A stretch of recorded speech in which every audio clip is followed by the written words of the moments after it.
Going to talk some Alcorn Braves basketball. Head coach Landon Bussie. There he is, ladies and gentlemen. Coach Bussie. And we're talking a little basketball here. The Braves have won 3 in a row. And they're trying to move up in the standings. Well, a lot of strange scores. Southern University lost their first conference game last night. So it's going to be a lot of movement. I said last week on a podcast that there's going to be some strange stuff happening in the second half of the season. It's not strange that the Braves are doing well at this point. Landon Bussie talked about it. He said we got to get it going. And he joins us here. Coach Bussie, good evening, sir. How are you?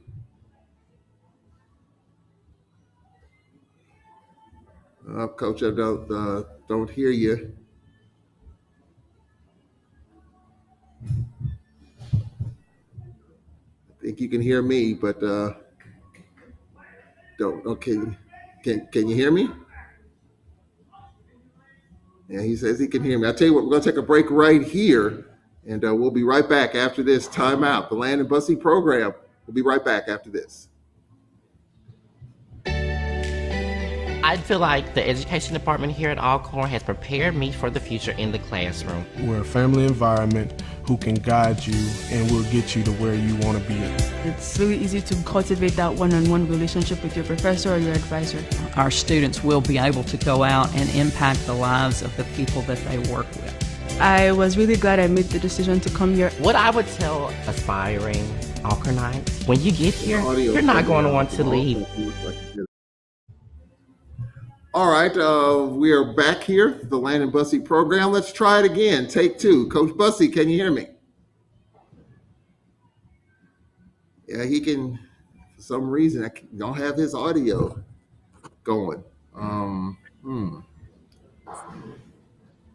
Coach, can you hear me? Give me a mic check, Coach. Okay, there it is. Yes, we got you. Yes, sir, we got you. Okay.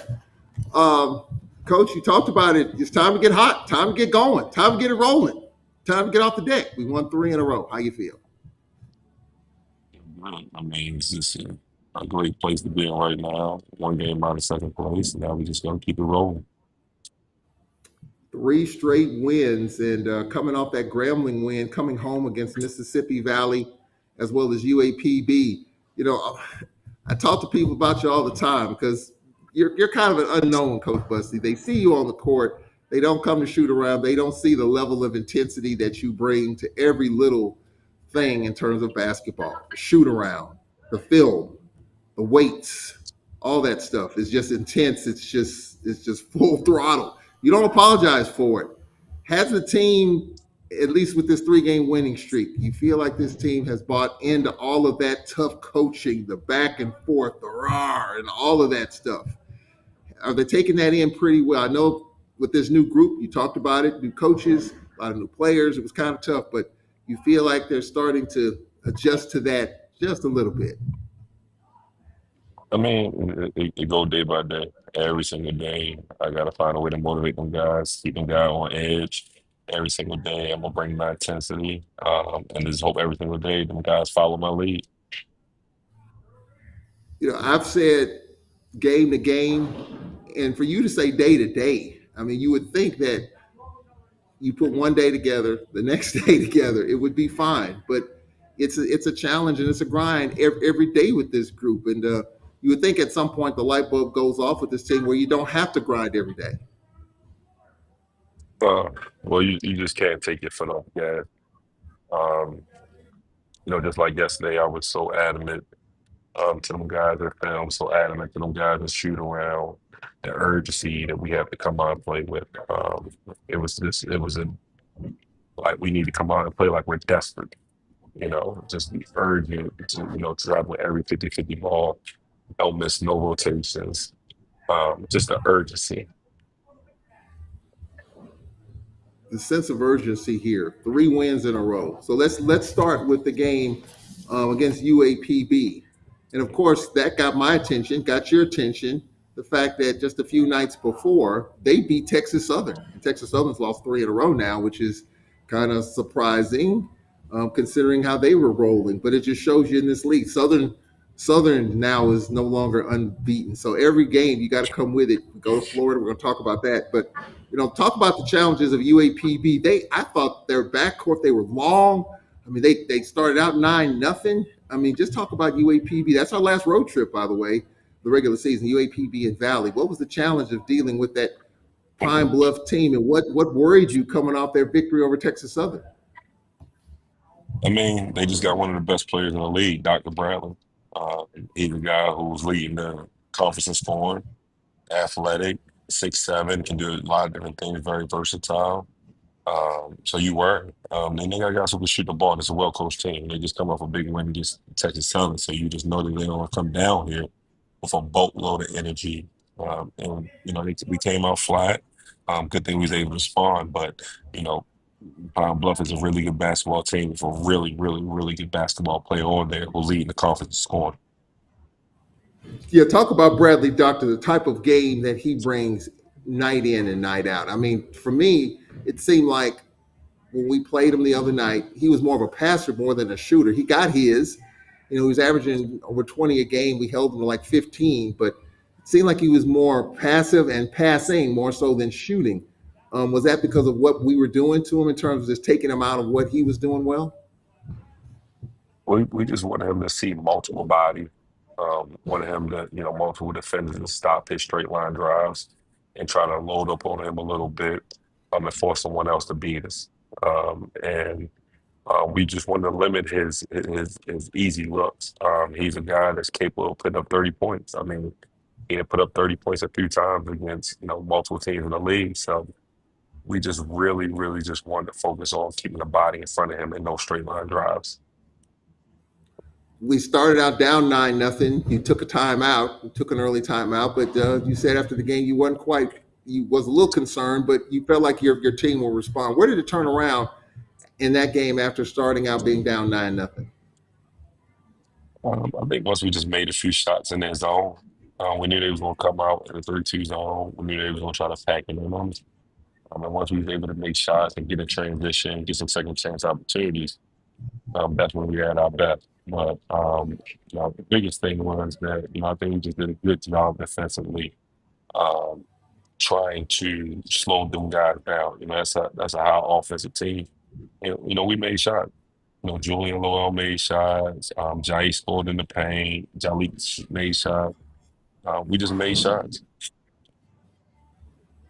And as you can see right there, after being down 9-0, you could just see once the offense got going, we got into the teeth of the defense. We're up 23-17 and then 26-17. Coach, good inside outside action. Benay's doing some good stuff inside, and then Luau knocking down threes, Gaines Wyatt knocking down threes, Williams knocking down threes. We're kind of getting what we want offensively. Would you agree? Yeah, man, I think we're just doing a good job of sharing the ball right now. We're just sharing the ball and being a little more selfless right now than we were at the beginning of the year. And more so than anything, we get more shot attempts up when we have less turnovers. But one thing we want to continue to do is crash offensive glass. And so we just want to drive it. We're not a great 3-point shooting team, but we're really good when we drive the ball to downhill. To me, Coach, I like Gaines Wyatt. I like Cornelius. I mean, Cornelius just terrific from beyond the arc. This 3-point attack that we have with Gaines Wyatt, with Luau, and obviously with Williams, that's a pretty good three-headed combination there from beyond the arc. Stretches that defense a little bit. Yeah, I mean, we got guys that not the shooters. They make shots. They clear out the bounce. Williams is the guy who can spark the bounce. Julian is the guy who get out in transition, finish over top of defenses. And Jalik is the guy who get downhill, get to his spot. But we got more than just guys who just catch and shoot. We got scorers and guys who can put the ball on the deck a little bit. Daniel Braster, Coach, is seeing a lot more action. Last night, I thought he really performed well. I mean, we had that game in hand, and you got a chance to play a lot of guys. And you were just talking about early on how Braster, there was several games he didn't play in conference, but then he's getting more and more minutes, and he's being patient, and is not, complaining about the lack of playing time, and he's getting what he deserves there. Talk about the improvement in his game. Despite not playing a lot in non-conference, he's getting more action now. Yeah, just continue just to try to find confidence in him to for him to go in the game and where the best for him to go, what rotations and what lineup to put him in so he could be successful. But he's a guy that we feel as though that uh, he's going to continue to get better and better. He can score the ball at a very high rate. He's majority of the time when he's out there, he's a mismatch. Some guys are just too big, or some guys are just too small. And then Harry, coach, is seeing a lot more minutes here the last few games. And in non-conference, didn't see a lot, but he's saying a little bit more. Talk about the confidence you have in him putting him in the lineup. I mean, he's a guy who works hard every single day. Great character kid, brings intensity, practice hard, communicate. Of course, he's going to get opportunity to showcase and do what he can do. And right now he's performing at a very high level. I think that intensity and spark that he brings off the bench is electric for our bench because he just brings so much energy on the defensive end and just brings so much communication and effort to where as though he's going to continue to get better, but just based off of the effort that he brings. One of the things that we haven't talked about, we talk about the starters. We don't talk about the bench that much. I watch you on the sidelines look down that bench, and as you mix and match different lineups, the bench is important in terms of keeping the energy going on the floor. Talk about the bench and just trying to keep guys focused and the energy. I saw a lot of that last night. Of course, we were up a ton, but just throughout the course of the season, the bench keeping those starters and everyone fired up. Yeah, I mean, just you want to have some depth. You don't want to ride them guys too long to where they start to get tired. You want to continue to build confidence in the bench and have some type of depth, especially going into March. Playing guys too many minutes, they start to wear down and injuries and things like that. So, for me personally, I just want to continue just to try to find confidence in them guys coming up the bench. And, I get confidence from them guys from in practice. When them guys are bringing energy every single day, and I see them guys in the gym working on their craft, and I see them guys are being coachable and listening and really getting after their practice, it makes me gain confidence in them. I talk about your demeanor on the sideline. I've seen you in practice, just full lather. And, I go back, and this is one story I'll never forget. In the summer, it was 2 summers ago, I think you had 6 guys in summer school, and you were working those guys out. And this was June, and you were in full regular season mode. You going back and forth. The energy that you're seeing, right, that people seeing you right now, you had that in June. And you were telling me, hey, I can do this all day long. There is no taking your foot off the gas when it comes to you, whether it's the summertime or whatever. I mean, where do you get that energy from, Coach? I mean, you say you can do this every day. I believe you because I've seen it. Where do you get that from? I mean, just wanting to win so bad. Just the, the the effort, the intensity that I try to bring, just hopefully that it continues to steal in my players. When you want to win so bad, I mean, the passion just shows. And that's all it is. It's just, them guys understanding that, you got to find a way to get better each and every day. What you do in June, what you do in July, it all is for one weekend. You put all this work in for one weekend. And so it starts, over the summer. It starts, in the weight room, it starts in the film room. So just trying to let them guys know that you cannot take no days off. So, just trying to find a way to motivate them every day.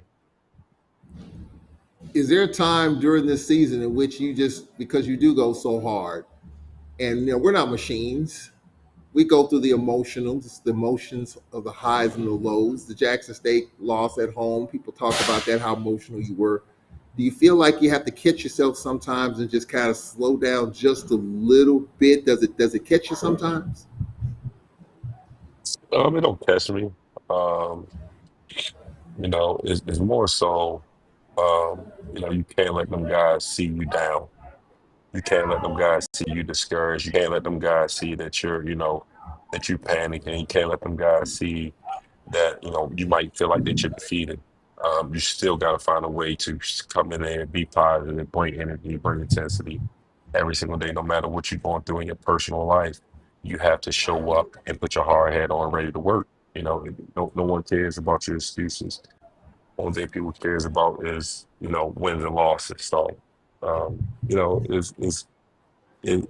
of course, you have your bad days, but you still got to show up to work, and you can't let your team to see that you're down.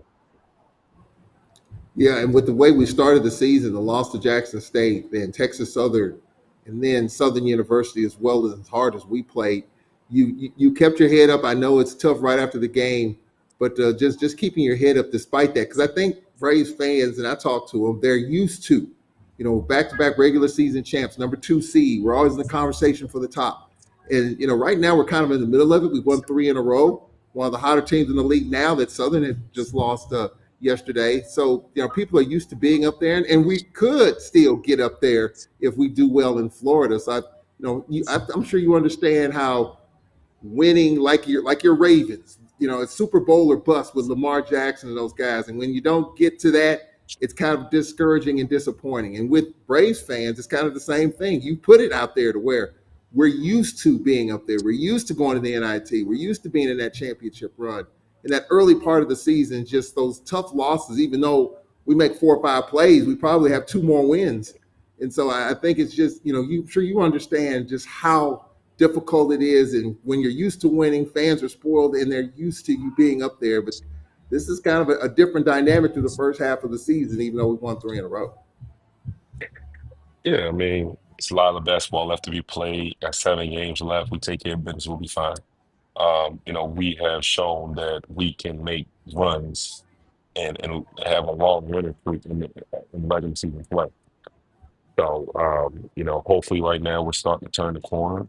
Um, you know, it's an expectation and a standard here that we should be at the top, and that's the pressure, and that's how we want it to be. You don't want it to be on the other boat where it's an expectation for you to lose. So being that we able to create that culture here and create that standard here, I mean, it shows that a lot of people have a high expectation for us, and anything else besides the championship is a bust for us. Yeah, and that's the thing. We've won the regular season titles. We've been to the SWAC championship game, just haven't been able to get to that next threshold. So we're going for that 4 game winning streak threshold. But last night, Mississippi Valley 86-39. Did you expect that, Coach? I mean, Valley lost big to Jackson State, and you see what they've done playing that 2-3 zone. That's George Ivory's staple, 2-3 zone. We're able to jump on them early, even though you weren't happy with the last 7 minutes. We'll talk about that, but man, did you see that coming? No, I didn't see that coming. I was just really worried about us coming out flat. Really concerned about us coming out with low energy and us coming out with being selfish. Um, so I didn't see that coming at all. But I was excited to see the intensity we played with, understand the urgency. But no, I didn't see that coming at all. We got off to a great start. As for those watching, you can see the highlights. It seemed like the basket was the size of a river. Stuff was falling for us. We got the stops. But what was the challenge in the scout when you look at Valley? You look at their games and kind of the one-sided scores. What was the concern looking at George Ivory's team? I mean, it was us.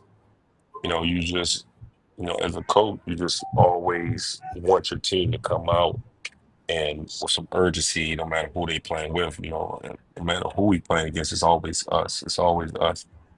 And I felt as though we came out and we really defended and got after it like I know we can. Um, and we can have a good lead. But I also know that sometimes we could take plays off and them guys are making shots and then it could be a dogfight. So just really just focus on us. Just really trying to get them guys motivated and ready to play.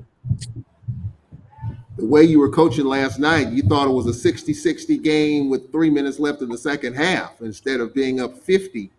Um, you were coaching like it was a close ball game. It was nip and tuck, and it was kind of refreshing because a lot. I thought you might take a seat on the bench because things were going well. I don't know how often I haven't seen you sit on the bench yet. When the tip starts, you're up the whole game. I thought that was one of those games where you might have a seat, but you were definitely into it defensively and the execution, despite the lopsided result. Yeah, no, no, because you still want to let them get, if they see me sitting down, they're gonna think, okay, yeah, we can relax. This is, he's taking his game for light, or his game is over. We was up, I think 71-20 with 7 minutes to go, and they scored 19 points in the last 7 minutes, to whereas though they scored 20 points in the first 33 minutes. It's just unacceptable that, guys want opportunities to get out here and they want to play, and then they give bare minimal effort on the defensive side of the ball, especially when you can really gain some minutes, and you can gain some playing time off of those minutes. So it's just unacceptable. I did not keep up with that. 20 points in the last 7 minutes, where they only barely had 20 points in the first 33 minutes. What disappointed you about that, those last 7 minutes? Because you said it after the game last night, and you just referenced it. What didn't happen there? The intensity drop off, the execution defensively. What kind of concerned you the last seven? Just the undisciplined, being undisciplined, being just having no urgency, just be standing straight up, thinking that, okay, let's just get back to offense so we can have a showboat and, dunk contest, silly stuff instead of being disciplined, trying to find a way to gain some minutes and get yourself in playing time. The silly, undisciplined things that, I don't believe in. That's what we started to do. Well, the Braves won that game 86-39, their third win in a row. Coach, a couple of things coming out of that game. Amari Hamilton, we talked last week about how we're coming to a point with Amari Hamilton. He's on the bench, he's there with the plantar fasciitis. What's his status going forward? I'm not sure. I'll meet with him tomorrow just to see what his plans is. And then last night, Keontae Cornelius was a DNP. But what's his status going forward? Um, it's not injury, so I mean, I really don't. I'll see if he's in practice. This week. If not, next man up. And he's been playing. He's been shooting the ball really, really well. It's not injuries. That's kind of what my initial thought is. And for you, I mean, we've dealt with this every year. Unfortunately, whatever it is, it's just one of those things in which you have to stay locked in, I guess, in every little aspect of things. Even 48 hours after a big win, didn't dress out last night, and now I guess this is the time, coach, in which you're really locked in and honed in. Second half of the season, all the coaching and preaching, non-conference and all that. This is a time in which I'm sure the margin of error in terms of the other stuff is pretty small for you. Oh yeah, the margin there is small. Right now I'm trying to focus on guys who have bought into the program, who want to win, guys who are just committed to trying to find a way to get ourselves in great position to finish this thing strong. Margin of error is small. We have been pretty much doing the same stuff, as far as practice and film and weight, since the beginning of the season. Nothing has changed. The culture hasn't changed. The intensity of practice hasn't changed. Um, it's been the same routine. Some guys have bought in, some guys haven't. Well, that's tough to hear. You would think three-game winning streak. We're kind of right in the thick of things. We can really mess things up near the top of the bracket. You would think that's not the case, but I'm sure you'll be working through that. Coach, 11 games in, we're 7-4, and just looking at the other scores, Southern no longer unbeaten. Texas Southern's lost three in a row. It is wild, and I think the old adage, you got to come ready to play. I think, and I've said this, you're going to see some more weird scores going down the stretch. Teams are making that final push, and that's why I think you're on alert. Your antennas are up about every game because things could change pretty quickly. Yeah, I mean, um, things could change very quickly, for the good or the bad. Um, you got 7 games left.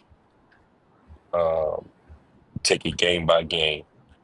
Right now, our focus on Bethune-Cookman. I didn't like how we played against them necessarily, guarding their post player. which we really identified on. So we're going to work on it all week as far as how we want to guard him, how the physicality we want to guard him with. But, overall, I think we just got to do a better job of just limiting their paint touches. The last 2 years we've been in Daytona, it's come down to the last shot. We had a dunk at the horn. I mean, the place was wild. We were on a national televised game there. I mean, Reggie Theus, if you sleep on Bethune-Cookman and Reggie Theus, you're really in for some trouble. And they have been probably a play their last several years of being near the top of the conference. What is it about Reggie Theus and you talk about the one thing that we've got to do? What is it about his team that's just so troublesome for teams? And then I think it's just a situation to where as though he's a guy that recruits really good basketball player, NBA guy, got some great sets. Um, he got him playing hard. Right now they're up in at 7-3 in conference, 8-3 or something like that. Yeah. They're playing hard. So I expect us to do a better job guarding that post player, Saturday. And we're going to spend a lot of time of it, just understanding the commitment that we got to have these last 7 games.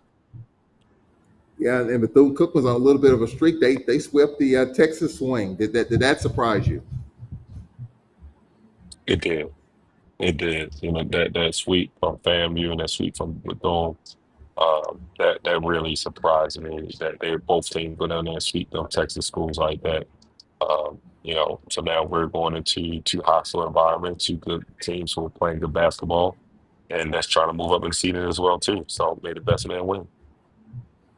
Yeah, that Florida swing is always a challenge, and the fact that you're going down there and it's kind of different logistic wise. I know you're not making any excuses, but you're used to staying in Daytona.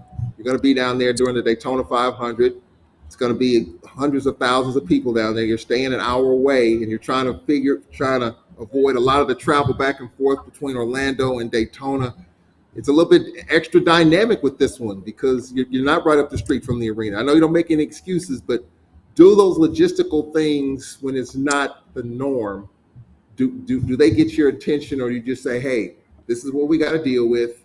We got to do what we got to do. No excuses. We still got to come out here and try to get out of Daytona with a win. You got to find a way to go down there and win. No matter what you're going through, no matter the back up against the wall, no matter if it's Daytona 500, Mardi Gras, whatever it is, you have to go down there and find a way to come out on top. It's that simple.